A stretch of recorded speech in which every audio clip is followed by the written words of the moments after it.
Can we welcome to the Bad Bad stage the wonderful Lynne Murphy?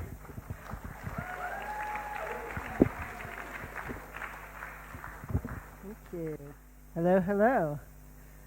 So, as you've been warned, this is not about language, so thank you for indulging me in a little bit of storytelling that might get a little bit personal. Starting with this guy. So this is Almond Stroyer. He was born about 20 miles from where I'm from, and I liked that fact, so I threw it in. And in the 19th century. And he moved on from there and became a school teacher, then an undertaker, then an inventor. What did he invent? He invented this thing, which came to be known as the Stroyer switch. It's the automatic telephone exchange system. So before Stroyer had his hands on this thing, telephones were like this. You picked up the earpiece, you talked into the horn. To some ladies and bustles, previously, before the ladies and bustles, there were teenage boys who worked the telephone exchange, but they were found to be too rude and sweary. So they decided to replace them with women who came to be known as telephone girls.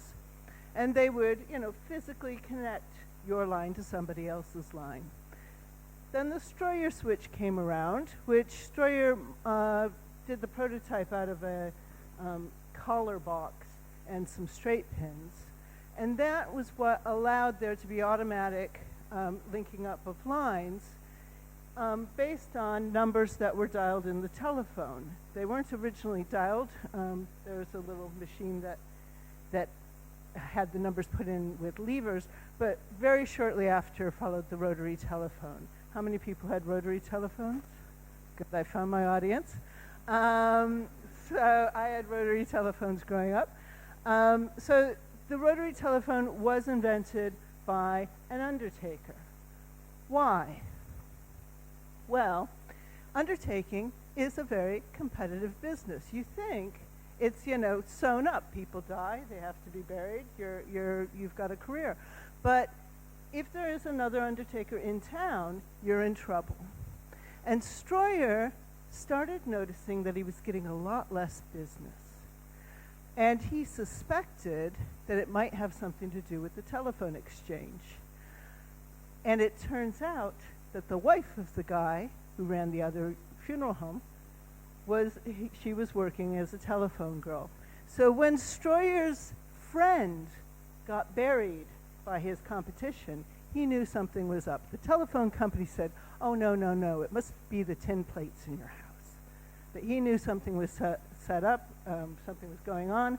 So he set out to replace the telephone girls and give us the cussless, weightless, out-of-orderless, girl-less telephone system. Okay? So why do I care? Why do I care about Almond Stroyer inventing the telephone exchange system? Two reasons. One of them is that this is the house where I grew up, and I don't know if you can see the sign here, but it says Paul L. Murphy and Sons Funeral Home. Now, that's what it's called now. Back then, when I was growing up, it was Parker Rayfield and Murphy Funeral Home. And I grew up in this home, so I have a natural interest in anybody who's a funeral director. I think they're an interesting tribe. But more than that, I was interested because I was pissed off at Almond Stroyer. Because of him, this was the first time I ever got to take a holiday. When I was 11 years old, my family could not take holidays because of automatic telephony, right? Because nobody was there to connect your call to somebody else. You couldn't call up the girls in the telephone office and say, direct all my calls to the pub, direct all my calls to the church, direct all my calls to my friend, the other funeral director in the next town. So when I was growing up, somebody always had to be in our house to answer the phones in case somebody died. So we never went to church together, and we couldn't go on holidays together until there was an invention a little bit later. But that's my brothers, my mother, and me in 1977 on our first holiday. I'll tell you more about it in a bit. The thing that made our holiday possible was this kind of machine. Ours was called a divertophone. Now, call forwarding had been invented in the 1960s. That's about the time that they stopped using purely mechanical ways of linking up telephone wires. We now had transistors and things like that. But I lived in rural America, and call forwarding had not come there yet. But what we did get in 1977 was a machine like this that you hooked your phone up to, and it would play a little tape saying your call is being diverted, and it would send the call to my father's partner in the next town over. So we could go on holiday. Hooray! But once I learned about Almond Stroyer, I wanted to know what other things had funeral directors invented. And funeral directors, of course, have been inventing things, or those involved in undertaking have been inventing things for, millennia, often to do with care of the dead, things for embalming, things for burying, things for cremating. I don't want to talk about this. I want to know how funeral directors have affected our lives in other ways. And I think, and I wanted to think a little bit about why. Why is it that there are funeral directors who have invented things? And I think a lot of it comes down to the fact that funeral directors, what we call them now, undertakers, the original meaning of that word is someone who undertakes business, okay? Funeral directors, undertakers, took on care of part of a whole lot of other jobs that they were doing anyway. And so in the 19th century in America, your funeral directors did all sorts of things. So here's one guy, he's guaranteeing everything, delivering everything, because he's the guy in town with a carriage that can move things around, big things, right? He's the guy who makes coffins so he can make furniture, etc., etc. This is, again, from near where I grew up. So this business was still there when I was a child, though the people were dressing differently by then. But yeah, Lynch's Furniture and Undertaking, carpets laid, that's the kind of businesses that we had. Which brings us to Seth Greeley Tufts. He was born in Maine, and he was one, when he was 6 years old, went with his family to Setville in Ohio. This was all the rage back then, moving a few families out to start a new town.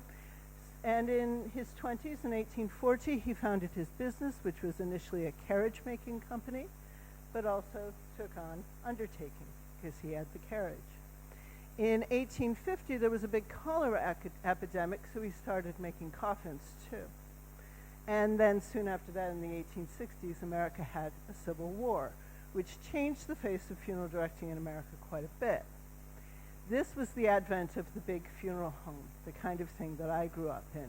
If you ever watched the series 6 Feet Under, that kind of thing, which is, the most accurate thing you'll ever see about funeral directing. There really is that much drug addiction and drama going on in funeral directing homes. But anyway, funeral parlors, funeral homes look like this. That's the inside, not very clear, of a 19th century funeral home.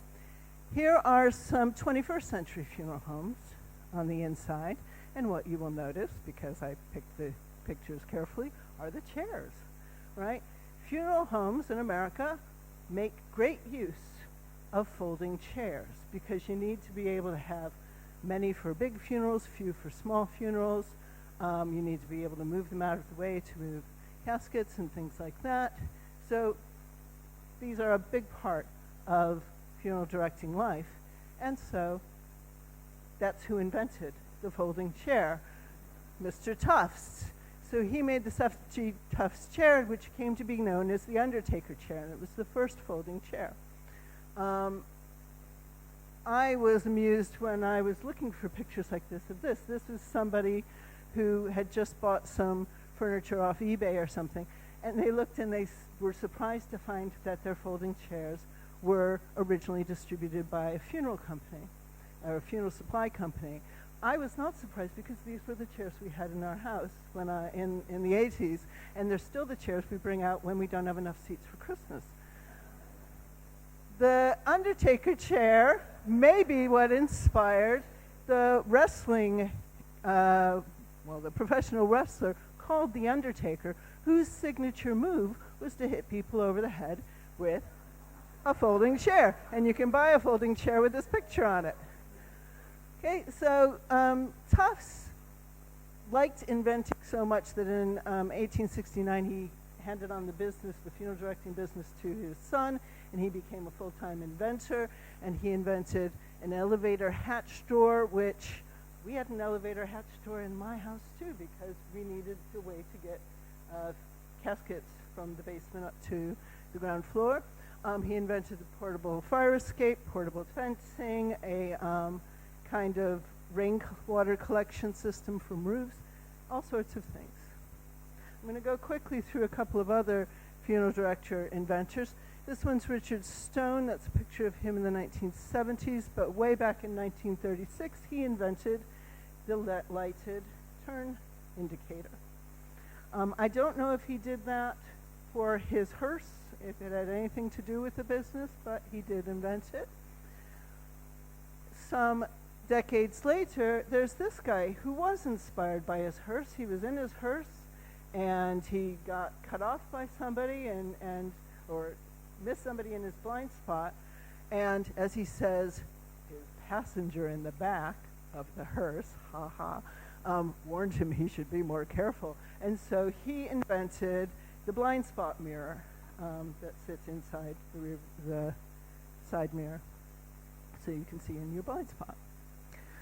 So that's a few inventors who are funeral directors, but I want to now take you back to 1977 and a holiday that my family took, the first holiday that my family took. We were taken to Detroit, Michigan, where we went. This is in Dearborn, Michigan, the home of the Henry Ford Museum. So Henry Ford, famous inventor.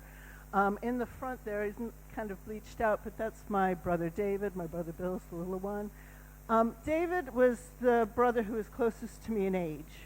So he was born 2.5 years after me. He ruined my life. I was a very happy only child until David came along. And throughout our childhood, we fought, and we didn't have much in common. David was the kind of kid who liked to take things apart to see if he could put them back together again, sometimes including my Christmas presents. So, and he was the type of kid who liked to go out and catch frogs and things like that. And I was the kind of kid who became a linguistics professor. So we were a little bit different. So he spent some years being he did a degree in wildlife management, and he spent some years being a fisheries police person, federal agent, on fishing boats in Alaska. That was a very hard life, and he decided to come back and become the first son in Paul Murphy and Sons Funeral Home, which in America requires a whole big training thing in New York State. And because he's a funeral director, he couldn't just have one job, because that's sort of in your nature to be an undertaker and undertake many jobs. So he got his captain's license and became a man who went out and did chartered fishing expeditions in Lake Ontario. And I liked his slogan, "Make a wake with a fish and mortician." Okay, so that's David. Until, now we come to a little bit more sober part of the thing, until 2013, when he was riding his Harley Davidson home from the boat and was hit by a car that went through a stop sign without stopping, driven by a 17-year-old, and he was thrown from the road off. His spine was broken in 12 places. A big chunk of his leg was taken out. He was in a coma for quite some time on a ventilator. And the town rallied around him. So they had David Murphy blood drives. They had this whole Murphy Strong vibe where we all wore bracelets to show our support for this guy in the hospital who is a well-respected businessman in town. The good news is he got better, better enough to go home. That's him there with his wife, Tracy.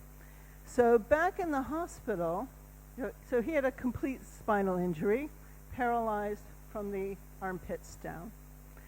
But in the hospital, he told Tracy, "I can move my big toe." And nobody believed him but Tracy. But Tracy believed him, because that's the kind of person she is. And Dave decided he was going to walk again. And being the stubborn bastard he is, he set a deadline for it. So he was going to walk again, and he was going to walk the 5K for the local hospice. And so he worked every day. He had physical therapists and stuff, but this is his friend Lee, who just helped him every day, trying to figure out what would get him to walk again. And 4 years after his injury, he walked a 5K.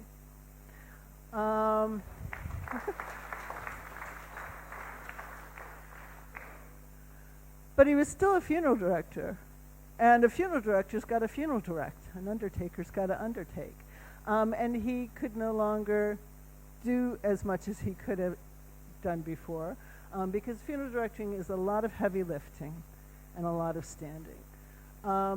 So what did he do? He did what undertakers undertake, and he invented something. And what he invented was a system. This isn't a video, it was just the screenshot I could get. But he invented a system where a winching system can take a cot or a casket or a canoe or whatever you want up into the back of your car on a sort of ramp thing. There's a picture of the thing. And there's me at the New York State Funeral Directors Convention in 2021 being a sales rep for them, because you try to get out and they just pull you back in. He got the patent on this invention in 2021, and he didn't stop there. So you saw he did that, went from being, well, he still is technically paralyzed from the armpits down. He has no feeling below the armpits.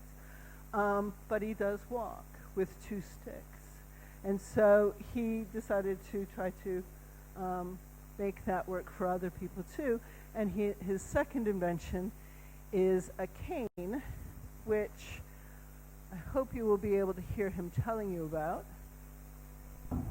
2 canes are turned into 1 with magnets. 2 canes so you stand up straighter, have better posture, better core of gravity.